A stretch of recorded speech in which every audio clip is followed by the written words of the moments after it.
আমি বললাম, ও আল্লাহর গোলাম, আপনার সন্তানটা নিয়ে যদি সুযোগ হয় আমার মাদ্রাসায় আসেন, আমি কথার সময় দিব। আল্লাহর বান্দা সন্তান নিয়ে আসরের নামাজ আনতে মাদ্রাসায় হাজির হয়ে গেল। ছেলেটার গায়ে একটা লম্বা জামা, মাথায় টুপি। বাবায় বলে, হুজুর এই সন্তান। আমি বললাম, সন্তান তুমি কোন ক্লাসে পড়ো? বলে 9-এ পড়ি। কি তোমার সমস্যা বলো? বলে, হুজুর আমি মাদ্রাসায় পড়ে আলেম হব, কোরআনের হাফেজ হব, 3 পারা মুখস্থ করে ফেলেছি, আমি আর স্কুলে পড়বো না, আপনার পরামর্শ চাই, কি করা যাবে?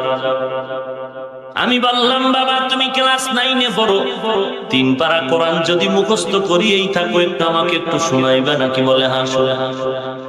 ছেলেটা কচি কণ্ঠে আল্লাহর কোরআন